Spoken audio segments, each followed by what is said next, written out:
السلام علیکم ورحمۃ اللہ وبرکاتہ۔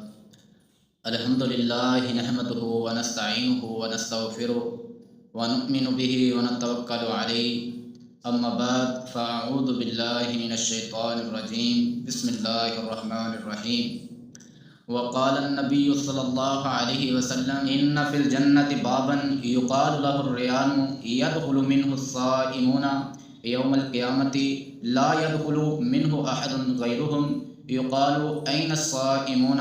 فیقومون لا يدخل منه احد غیرهم فاذا دخلوا اغلق فلم يدخل منه احد۔ حضرات محترم، جنت الفردوس کے اندر ایک ایسا دروازہ ہے جسے باب الریان کہا جاتا ہے،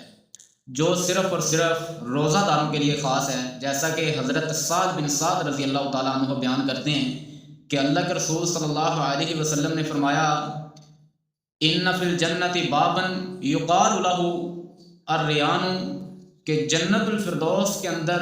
ایک ایسا دروازہ ہے جسے باب الریان کہا جاتا ہے، جو صرف اور صرف روزہ داروں کے لیے خاص ہے، جس سے صرف اور صرف روزہ دار داخل ہوں گے، ان کے علاوہ اس دروازے سے کوئی اور داخل نہیں ہوگا۔ پھر پکار کر کہا جائے گا، آواز لگائی جائے گی، اعلان کیا جائے گا کہ کہاں ہے روزہ دار؟ فیقومون، تو روزہ دار کھڑے ہو جائیں گے، پھر ان کے علاوہ اس دروازے سے کوئی داخل نہیں ہوگا۔ جب یہ سب اندر داخل ہو جائیں گے، تمام روزہ دار داخل ہو جائیں گے، فلم اغلقا، تو اس دروازے کو بند کر دیا جائے گا۔ یعنی کہ اللہ رب العالمین نے روزہ دار کو ایک مقام دیا ہے، ان کو ایک عزت دی ہے، ایک پروٹوکول دیا ہے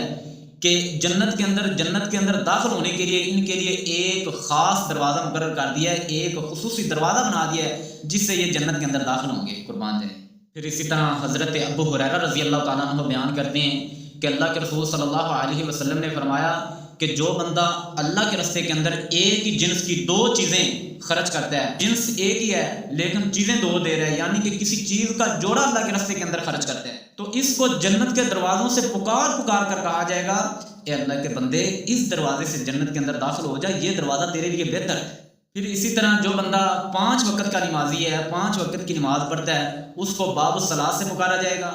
تو پھر اسی طرح مجاہد کو، جو اللہ کے راستے کے اندر جہاد کرتا ہے، کافروں سے قتال کرتا ہے اللہ کے دین کے غلبے کے لیے، تو اس کو باب الجہاد سے پکارا جائے گا۔ پھر اسی طرح جو بندہ رمضان مبارک کے آنے پہ رمضان مبارک کے روزے رکھتا ہے تو اس کو باب الریان سے پکارا جائے گا۔ پھر اسی طرح جو بندہ اللہ کے راستے کے اندر صدقہ کرتا ہے تو اس کو باب الصدقہ سے پکارا جائے گا، جو اللہ کے راستے کے اندر صدقہ خیرات کرتا ہے۔ تو محترم بھائیو، دعا کیا کریں کہ اللہ رب العالمین ہمیں بھی ان لوگوں میں شامل فرما لے جن کو ان تمام دروازوں سے پکارا جائے گا۔ یقیناً جو بندہ ان میں سے کسی دروازے سے بھی جنت کے اندر داخل ہو گیا، یقیناً وہ کامیاب ہے۔